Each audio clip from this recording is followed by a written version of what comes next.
Bismillahirrahmanirrahim. Assalamualaikum warahmatullahi wabarakatuh. Innal hamdalillah nahmaduhu ta'ala wa nasta'inuhu wa nastaghfiruh wa na'udzu billahi min shururi anfusina wa min sayyiati a'malina. من يهده الله فلا مضل له ومن يضلل فلا هادي له. أشهد أن لا إله إلا الله وحده لا شريك له وأشهد أن محمدا عبده ورسوله. أما بعد فيقول ربنا تبارك وتعالى: يا أيها الذين آمنوا اتقوا الله حق تقاته ولا تموتن إلا وأنتم مسلمون. يا أيها الذين آمنوا اتقوا الله وقولوا قولا سديدا يصلح لكم أعمالكم ويغفر لكم ذنوبكم ومن يطع الله ورسوله فقد فاز فوزا عظيما. يقول نبينا صلوات الله وسلامه عليه: فإن أصدق الحديث كتاب الله وخير الهدي هدي محمد صلى الله عليه وعلى آله وسلم وشر الأمور محدثاتها فإن كل محدثة بدعة وكل بدعة ضلالة وكل ضلالة في النار. معاشر الإخوان rahimani wa rahimakumullah. Pada kesempatan yang berbahagia ini kita kembali melanjutkan sebagaimana biasanya, yaitu kita mempelajari Al-Qawaidul Arba' beserta syarahnya,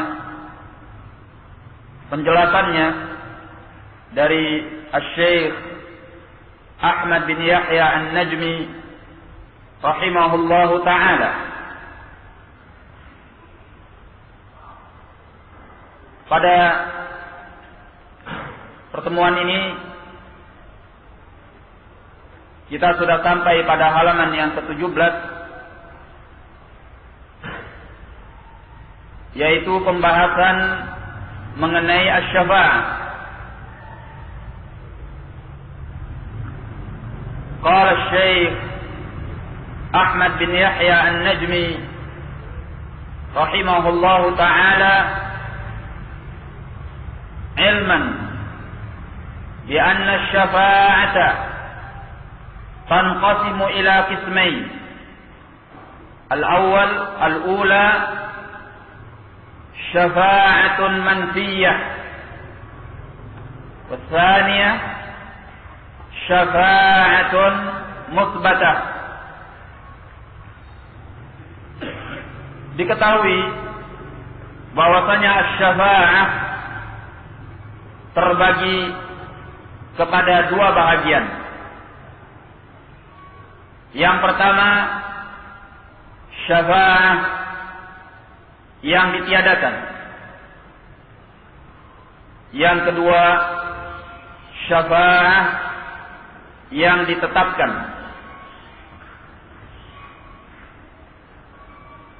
Fasyafa'atul manfiyah hiya allati tutlabu min ghairi Allah 'azza wa jalla istiqlalan. Maka syafa'ah al-manfiyah, syafa'ah yang ditiadakan, yaitu yang diminta dari selain Allah Azza wa Jal secara tersendiri.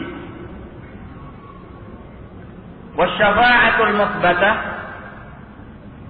sedangkan syafa'ah yang ditetapkan hiyallati tutlabu min Allah, yaitu yang diminta dari Allah.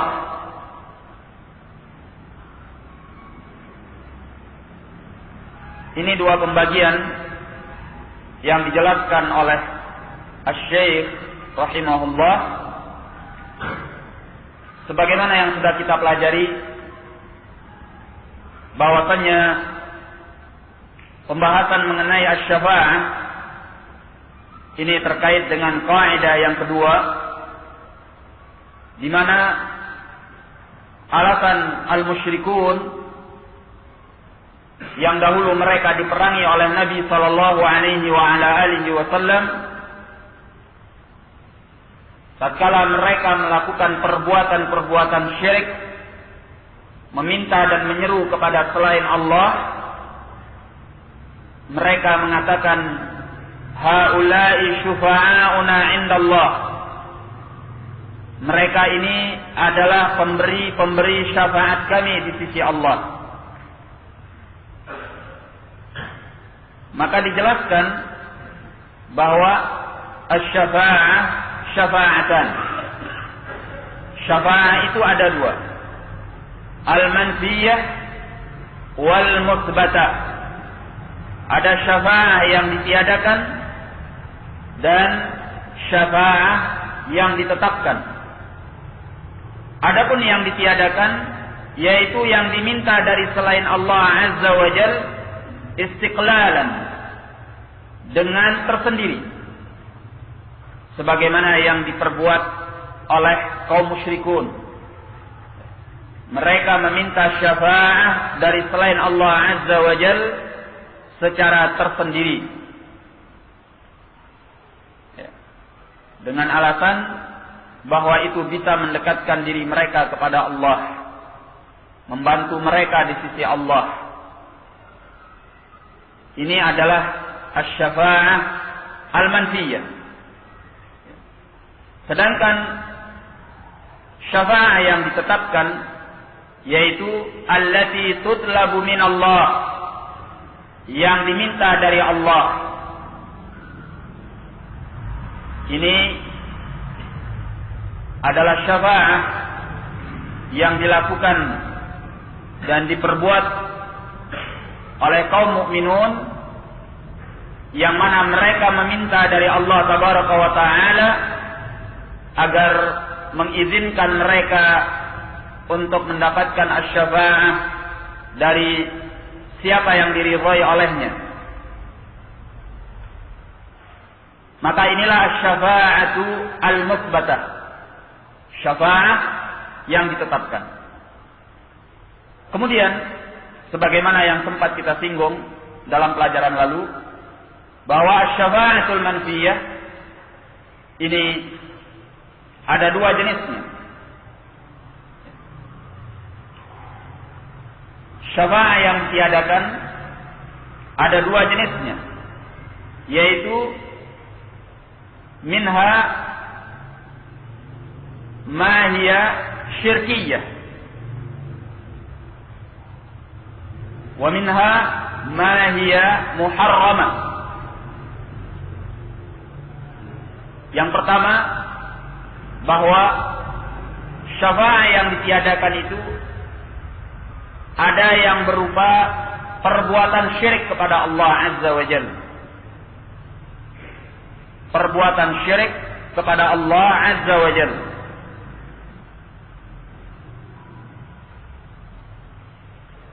Yang kedua,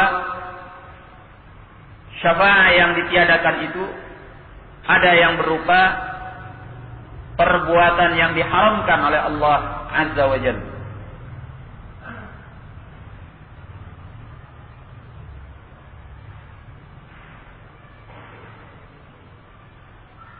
Perbuatan syafa'ah yang berupa syirik kepada Allah Azza wa Jalla ada 3 bentuknya.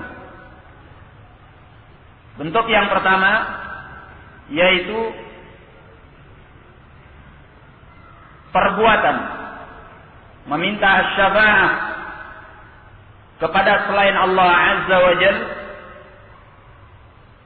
dalam perkara yang tidak dimampu kecuali oleh Allah. Perbuatan meminta syafa'ah kepada selain Allah Azza wa Jalla dalam perkara yang tidak dimampu kecuali oleh Allah Azza wa Jalla.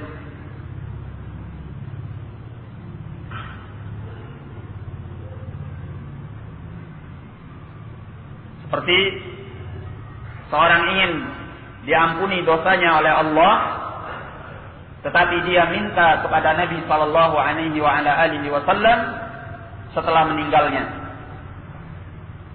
Dia berdoa kepada Nabi sallallahu alaihi wasallam agar diampuni segala dosanya setelah beliau meninggal. Fahadha syirkun. Ini adalah perbuatan syirik yang dinyatakan syirkun akbar, syirik yang besar. Karena dia meminta sesuatu dari selain Allah Azza wa Jal dalam perkara yang tidak dimampu kecuali oleh Allah.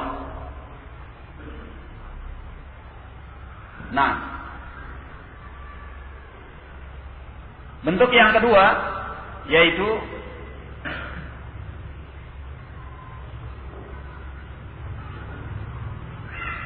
seseorang yang meminta syafa'ah untuk di hari kiamat nanti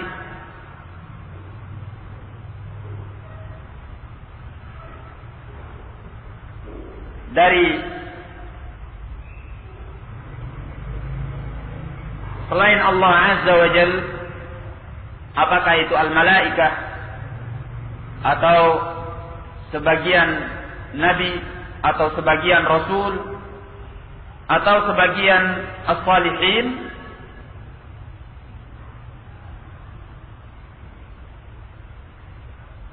dalam keadaan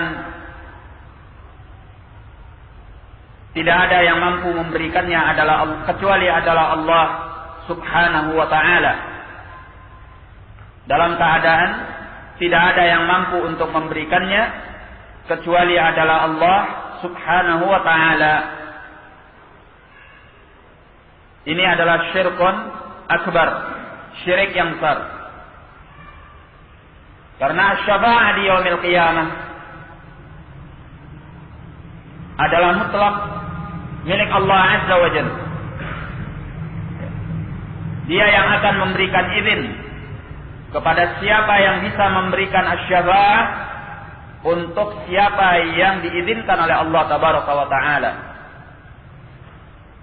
Nah, maka apabila ada seorang yang memintanya dari selain Allah, dari al-malaikah atau dari seorang nabi, seorang rasul atau sebagian as-salihin, maka ini melanggar kemahakuasaan Allah Azza wa Jal.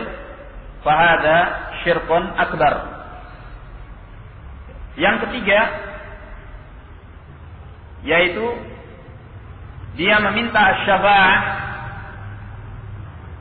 dari seorang yang ada di hadapannya dalam keadaan hidup, kemudian mampu memberikan apa yang dia minta dalam syafaatnya,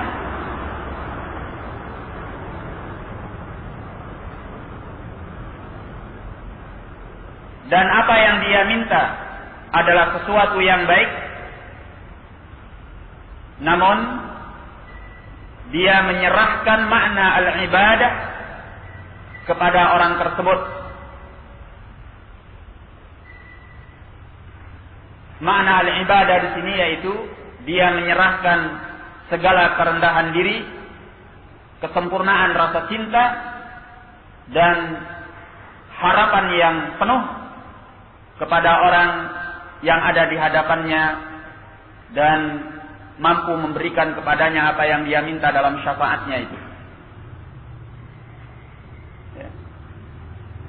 Sikapnya ini adalah sikap yang selayaknya diberikan oleh makhluk hanya kepada Allah Tabaraka wa Ta'ala, karena kerendahan diri yang sempurna, kemudian rasa cinta yang sempurna, pengharapan yang penuh hanya berhak diarahkan kepada Allah Tabaraka wa Ta'ala, karena itu mengandung makna al-ibadah. Karena al-ibadah itu adalah al-khudu' wa tazallul, merendahkan diri dan menghambakan diri kepada Allah Subhanahu wa Ta'ala. Maka kalau diserahkan kepada yang selainnya, ini pada hakikatnya telah menyerahkan ibadah kepada yang selain Allah Azza wa Jalla. Fahada syirkun akbar. Ini adalah syirik yang besar. Nah,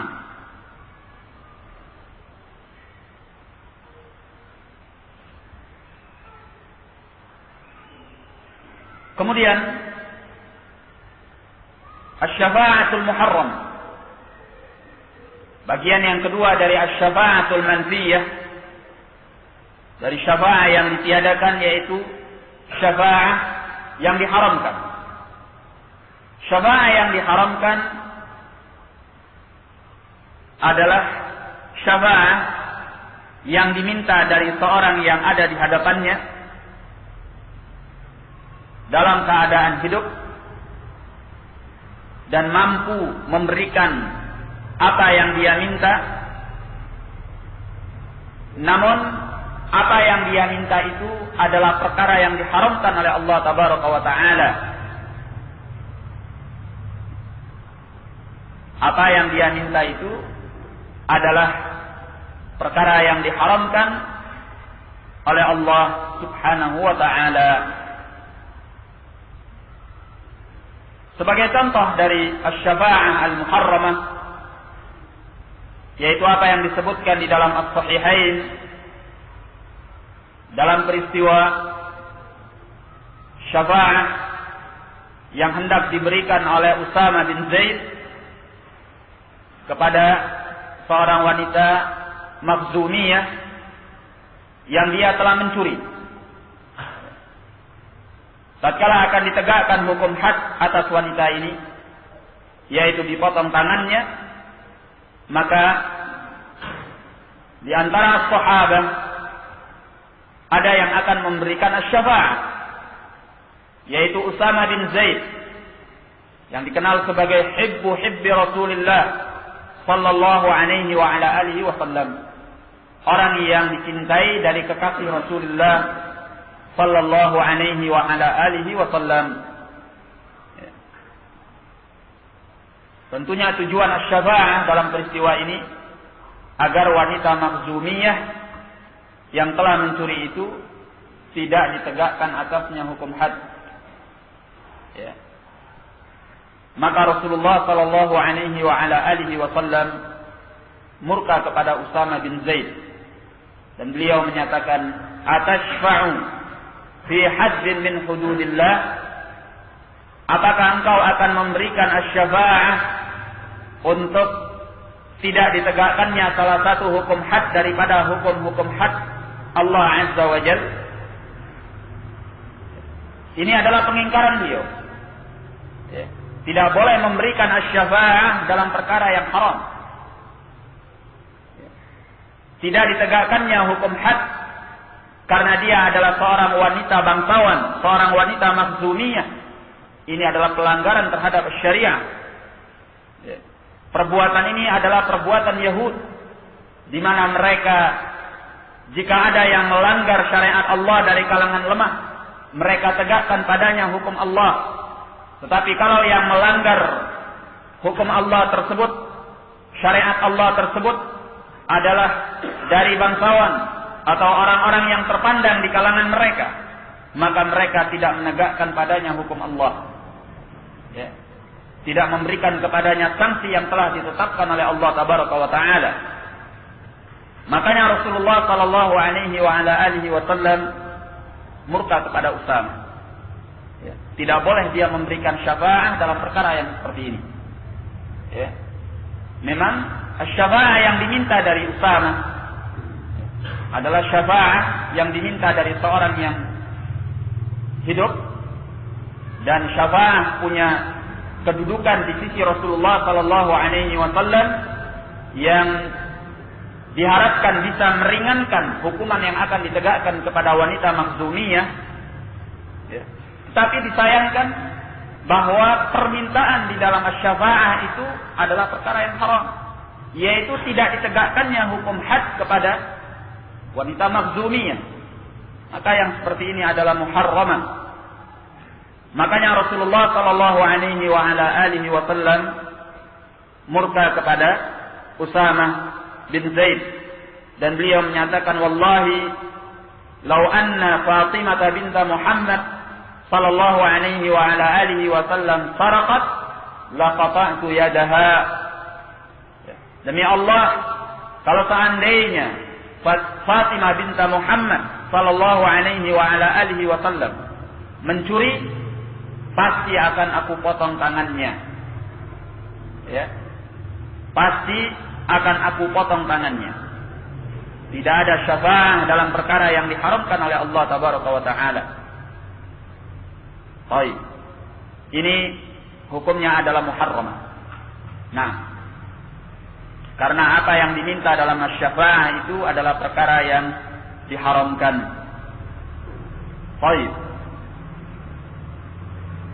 Setelah kita membahas syafaatul manfiyah, maka bisa kita simpulkan bahwa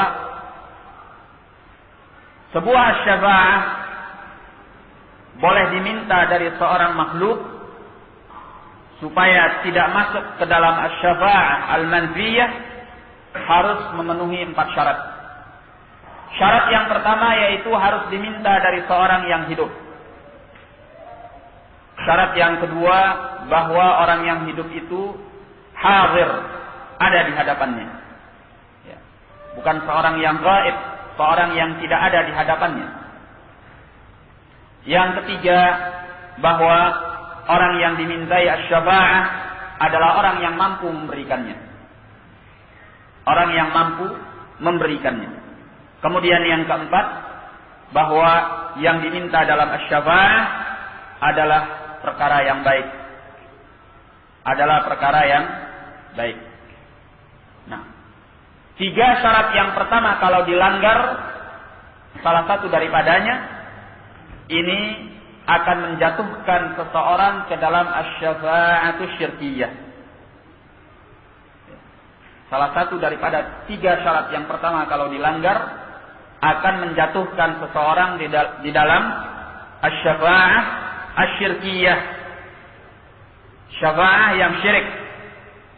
Misalnya seorang meminta dari seorang yang telah meninggal, meminta syafa'ah dari seorang yang telah meninggal, fahadha syirkun. Ya. Nah, demikian pula misalnya seorang yang meminta syafa'ah dari seorang yang tidak ada di hadapannya, fahadha syirkun. Ya. Kemudian seperti seorang yang meminta syafa'ah dalam sesuatu yang tidak dimampu kecuali oleh Allah tabaraka wa taala, fahadha syirik. Ya. Karena pelanggaran kepada salah satu daripada 3 syarat yang pertama ini tidaklah dilakukan oleh seorang melainkan karena dia meyakini bahwa pada yang selain Allah itu ada kekuatan dan kekuasaan yang mampu memberinya asy-syafa'ah yang dia minta. Ya. Nah, ketika dia meyakini ini bahwa yang selain Allah itu punya kekuatan dan kekuasaan yang mampu memberikannya apa yang dia minta, ini adalah keyakinan yang syirik. Kenapa? Karena yang dia yakini seperti itu adalah orang yang pada hakikatnya tidak mampu. Berarti keyakinan ini membuatnya meyakini bahwa yang selain Allah itu punya hak rububiyah selain Allah tabaraka wa ta'ala. Tatkala dia meminta kepada seorang yang telah meninggal, meminta syafaat kepada seorang yang telah meninggal, kenapa dia memintanya dari seorang yang telah meninggal? Dalam keadaan dia telah meninggal, tidak mendengar, tidak melihat, ya, tidak mampu berbuat apa-apa, bahkan dia harus mempertanggungjawabkan dirinya sendiri. Kenapa dia minta kepada orang yang seperti ini? Ya. Ini dikarenakan dia meyakini bahwa orang itu punya kekuasaan, punya kekuatan yang gaib, yang mampu memberikan kepadanya apa yang dia minta. Ya. Kalau dia meyakini seperti itu kepada al-mayyit, berarti dia meyakini bahwa al-mayyit adalah orang yang punya rububiyah selain Allah tabaraka wa ta'ala. Orang yang tidak mampu diyakini mampu. Padahal jelas-jelas tidak mampu, berarti dia meyakini adanya rububiyah pada selain Allah tabaraka wa ta'ala. Fahada syirkun akbar. Nah, demikian pula orang yang tidak ada di hadapannya. Dia memanggil ya wali fulan, ya wali allan, padahal wali tersebut sedang berada di wilayah lain, di negeri lain.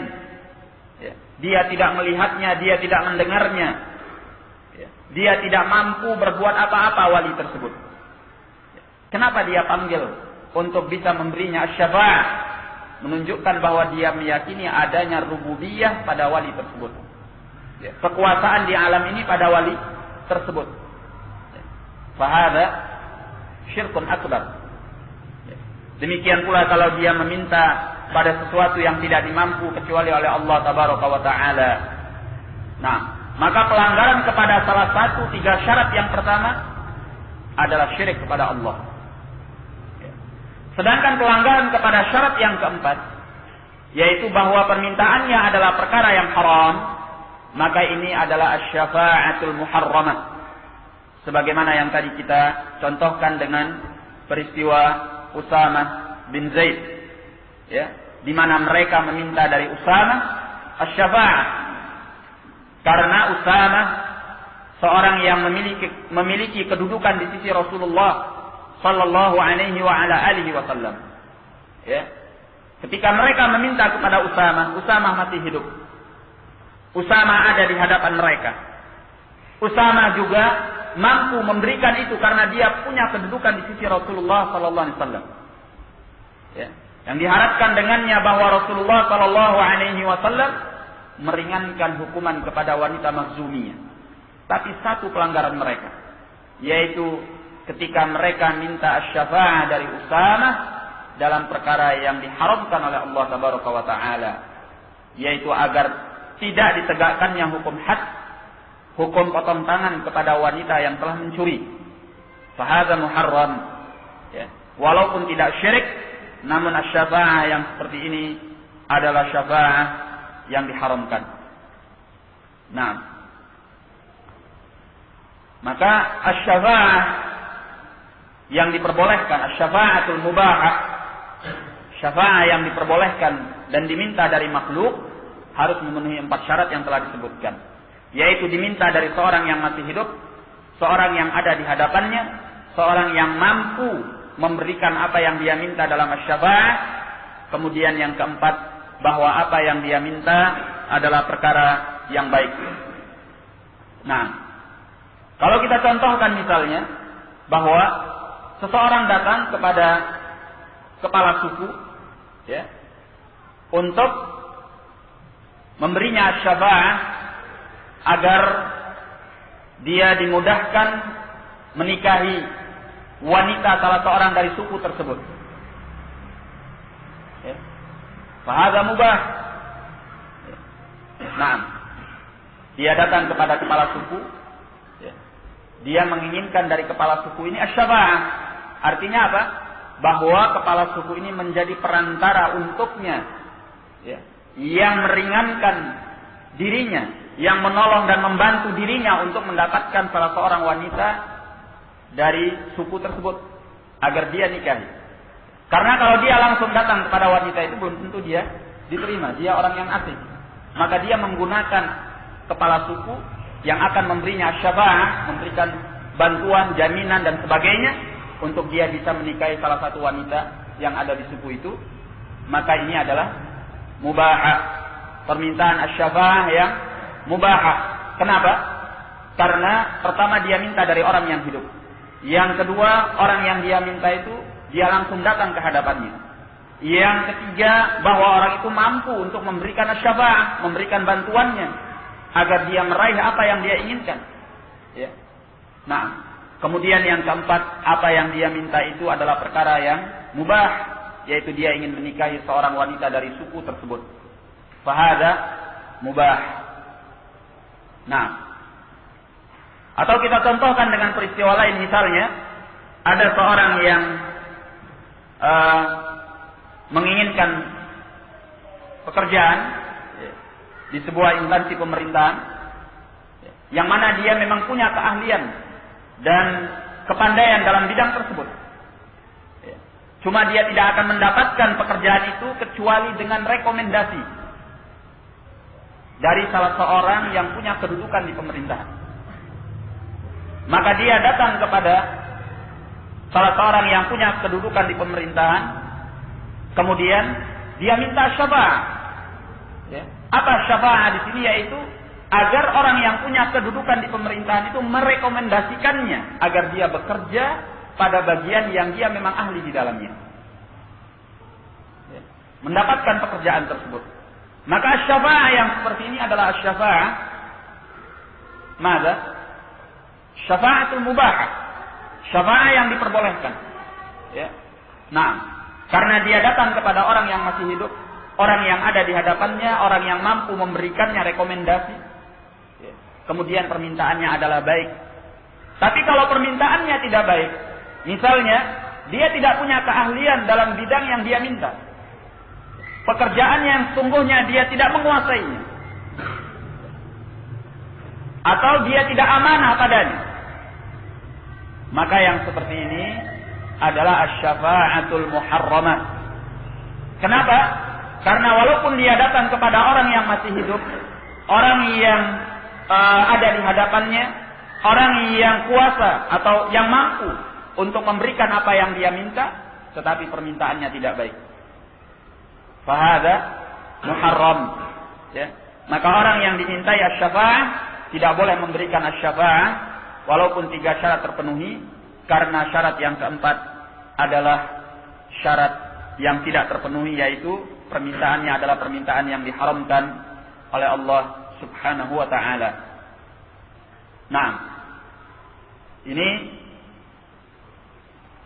asy-syafa'ah al-manfiyah. Maka asy-syafa'ah al-manfiyah, baik yang syirik ataupun yang muharramah, itu dikarenakan tidak memenuhi 4 syarat yang kita sebutkan. Ya. Kalau salah satu dari 3 syarat yang pertama dilanggar, maka ini mengakibatkan perbuatan syirik. Kalau yang keempat yang dilanggar, membuat syafaah itu adalah syafaah yang muharramah. Ya. Kemudian, kalau seandainya 4 syarat ini terpenuhi, ya, dia datang kepada seorang yang hidup, kemudian seorang yang ada di hadapannya, kemudian seorang yang mampu memberikan kepadanya apa yang dia minta, kemudian permintaannya dalam syafaah itu adalah baik, sesuatu yang baik, sesuatu yang mubah, tetapi dia menyerahkan kerendahan diri sepenuhnya, secara sempurna, rasa cinta secara sempurna, pengharapan secara sempurna kepada orang yang tadi akan memberikan asy-syafa'ah, fahadza syirkun aidha. Ya. Ini juga syirik walaupun terpenuhi 4 syarat. Kenapa? Karena dia menyerahkan sesuatu dari makna ibadah kepada yang selain Allah. Ya.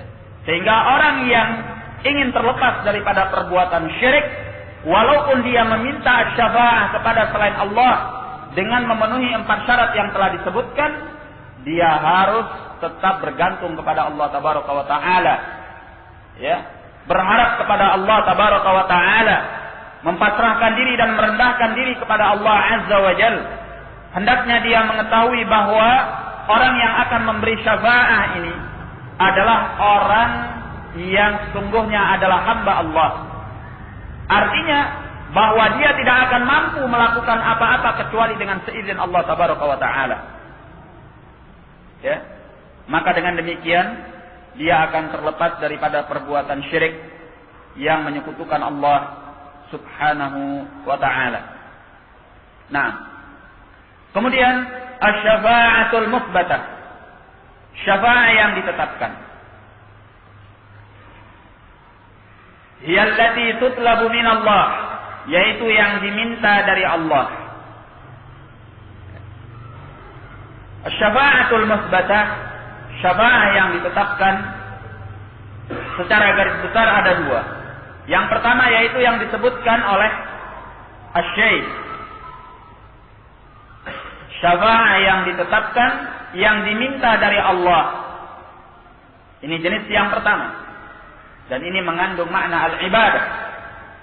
Ya. Tatkala seorang minta syafaat kepada Allah, ini mengandung makna ibadah. Ya. Karena dia berharap kepada Allah, ya, merendahkan diri kepada Allah, bergantung kepada Allah. Tatkala dia minta syafaat, dia melakukan ibadah kepada Allah Azza wa Jalla. Nah, kemudian yang kedua adalah syafa'ah allati tutlabu min ghairillah bisyurutil arba'ah. Syafa'ah yang diminta dari selain Allah dengan 4 syarat yang telah disebutkan tadi. Ya, dengan 4 syarat yang telah disebutkan tadi. Ini juga diperbolehkan. Nah, dalilnya bahwa meminta syafaat pada selain Allah dalam perkara yang memenuhi 4 syarat sebagaimana yang telah disebutkan adalah mubah, yaitu hadis Usama bin Zaid yang telah kita sebutkan. Ya. Di sini Rasulullah Shallallahu Alaihi Wasallam tidaklah murka kepada Usama karena dia memberi asy-syafa'ah. Tapi yang membuat murka Rasulullah Shallallahu Alaihi Wasallam dikarenakan Usama memberikan asy-syafa'ah fi haddin min hududillah, dalam sebuah perkara yang terkait dengan hukum had yang telah ditetapkan oleh Allah Tabaraka wa Ta'ala. Jadi syafaatnya tidak ditegur oleh Nabi.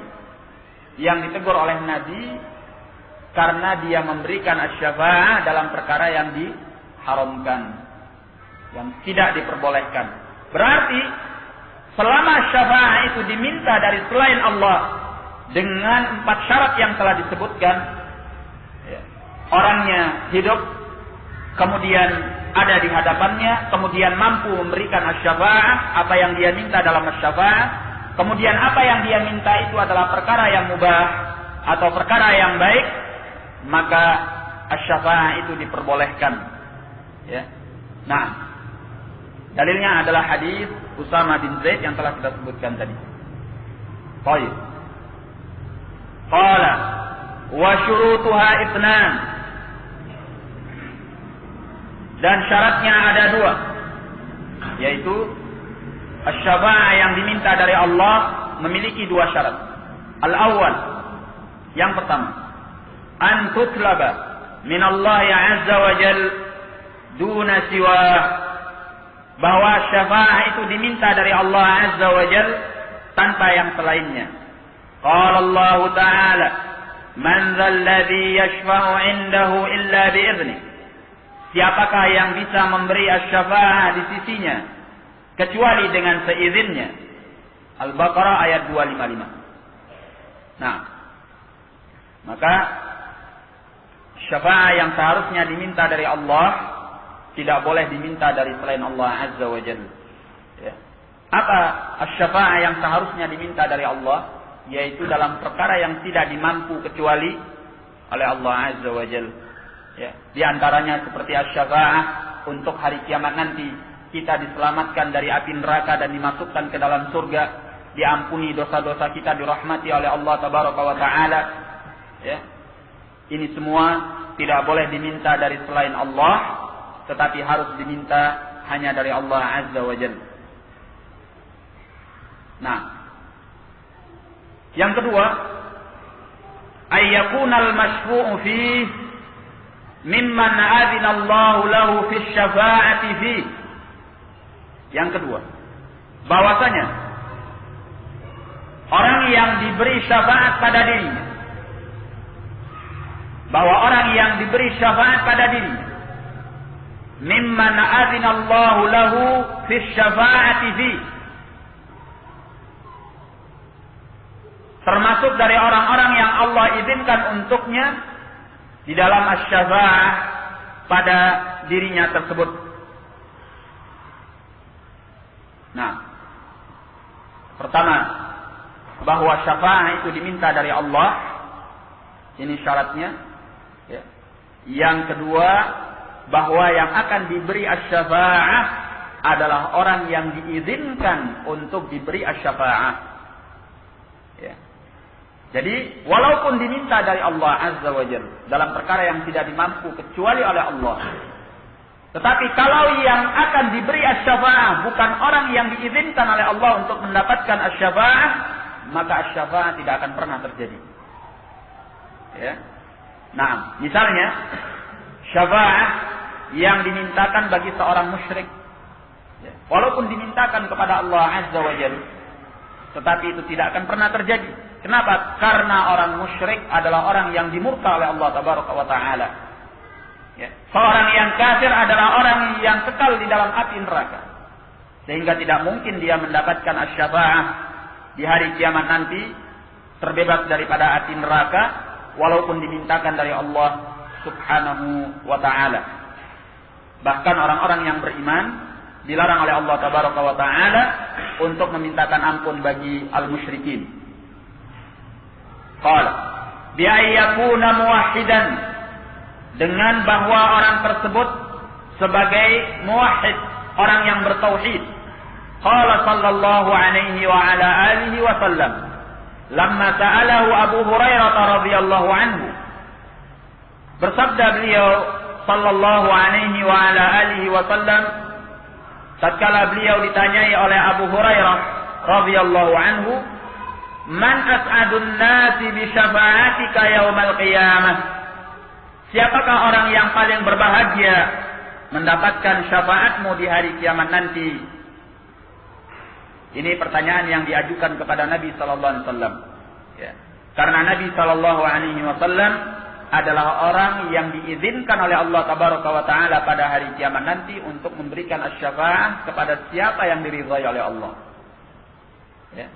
Maka ditanya oleh Abu Hurairah, siapa manusia yang paling berbahagia yang akan mendapatkan syafaatmu di hari kiamat nanti, sehingga dia terbebas dari siksa pada hari itu dan diselamatkan dengan rahmat Allah Tabaraka wa Ta'ala. Qala Rasulullah sallallahu alaihi wasallam, bersabda Rasulullah sallallahu alaihi wa ala alihi wasallam, laqad dhanantu ya Aba Hurairah alla yas'alani an hadzal hadits ahadun awwal minka lamma ra'aitu min hirsika 'alal hadits. Sungguh aku telah menyangka wahai Abu Hurairah bahwa tidak ada yang akan menanyai aku tentang pembicaraan ini seorang pun lebih dahulu daripadamu. Tatkala aku lihat semangatmu untuk mendapatkan al-hadits. Ini adalah pujian kepada Abu Hurairah. Ya. Rekomendasi kepada Abu Hurairah bahwa dia orang yang sangat antusias kepada ilmu, sangat bersemangat terhadap ilmu, terhadap al-hadits, sehingga Nabi Shallallahu Alaihi Wasallam sudah menyangka tidak akan ada orang yang bertanya lebih awal, lebih pertama, lebih dahulu tentang permasalahan ini daripada Abu Hurairah radhiyallahu taala anhu. Nah, qala as'adun nasi bi syafa'ati yaumal qiyamah man qala la ilaha illallah khalisan min qalbih. Manusia yang paling berbahagia dengan syafaatku pada hari kiamat nanti adalah orang yang mengatakan la ilaha illallah dalam keadaan ikhlas dari hatinya, atau nafsih dari jiwanya. Rawahul Bukhari, diriwayatkan oleh Al-Bukhari. Nah, jadi orang yang bertauhid yang akan mendapatkan syafaat Nabi sallallahu alaihi wasallam. Jadi orang-orang yang selama di dunia mereka memanggil-manggil Nabi sallallahu alaihi wasallam untuk mendapatkan syafaat dengan berbagai abiyat syariah yang mereka ucapkan, atau dengan membaca berjanji, atau dengan membaca wirid-wirid dan sebagainya yang mereka tujukan permintaan itu kepada Nabi agar mereka mendapatkan syafaat Nabi di hari kiamat nanti. Wallahi mereka tidak akan mendapatkannya selama mereka tidak taubat kepada Allah. Kenapa? Karena mereka telah menyekutukan Allah Azza wa Jalla. Ya. Sebab semestinya mereka tidak meminta itu dari Nabi sallallahu alaihi wasallam. Meminta hal yang demikian agar mereka diberi syafaat pada hari kiamat nanti oleh Nabi sallallahu alaihi wasallam, bukan kepada Nabi. Ya. Kalau memang mereka ingin diberi syafaat oleh Nabi sallallahu alaihi wasallam pada hari kiamat nanti, mereka memintanya kepada Allah, bukan kepada Nabi. Memang Nabi diizinkan oleh Allah untuk memberi syafaat pada hari kiamat nanti. Beliau diizinkan. Kepada siapa diizinkan? Kepada orang yang bertauhid, yang dinyatakan oleh Nabi sallallahu alaihi wasallam, "Man qala la ilaha illallah madza khalisan min qalbih." Orang yang mengatakan la ilaha illallah murni daripada hatinya. Ya, dan seorang tidak akan mungkin ikhlas di dalam mengucapkan la ilaha illallah kalau dia tidak memahami la ilaha illallah dan mengamalkan konsekuensi daripada la ilaha illallah.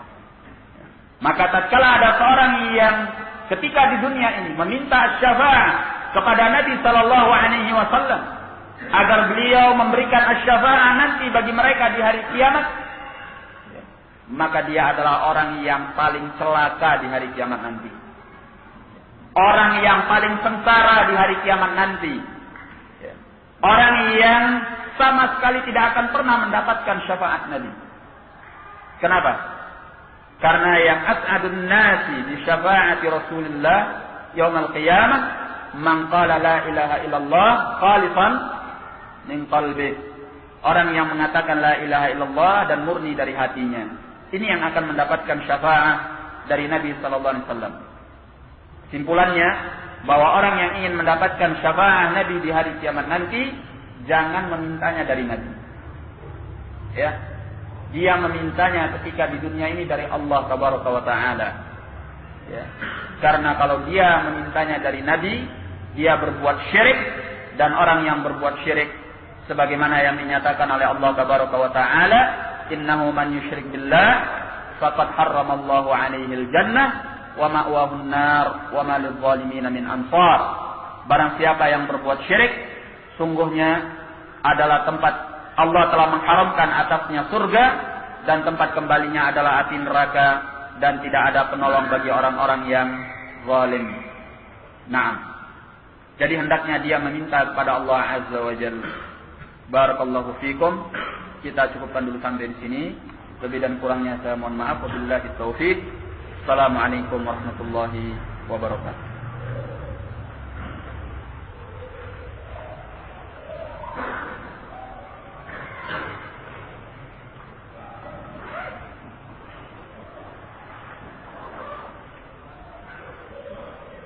Tadi syarat yang kedua, syafaat yang mubah, disebutkan bahwa orang yang dimintai harus ada di depannya. Bagaimana jika kita meminta kepada orang yang tidak ada di hadapan kita, namun kita meminta melalui telepon? Apakah ini termasuk yang diperbolehkan? Naam, karena komunikasi melalui telepon, ya paling tidak mewakili bahwa dia ada di hadapan kita. Nah, disyaratkan harus ada di hadapan kita agar hilang segala keyakinan di hati kita bahwa orang yang kita minta syafaat punya rububiyah selain Allah Tabaraka wa Ta'ala. Ya. Jangan sampai kita meyakini bahwa dia punya kuasa untuk mendengar sesuatu yang gaib. Ya. Karena keyakinan ini adalah keyakinan syirik. Tapi kalau kita sudah komunikasi melalui telepon, ini insya Allah menghilangkan segala keyakinan itu, dan sama maknanya bahwa dia ada di hadapan kita. Wallahu a'lam bishawab.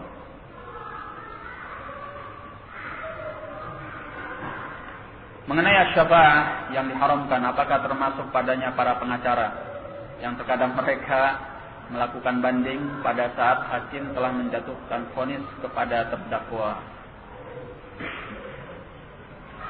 Ya bukan pengacara saja, siapa saja, pengacara, pimpinan perusahaan, ya pejabat, atau siapa saja yang punya kemampuan untuk memberikan asy-syafa'ah dalam perkara yang diharamkan, ya, yang dengannya dia membuat perkara yang batil menjadi hak, yang hak menjadi batil,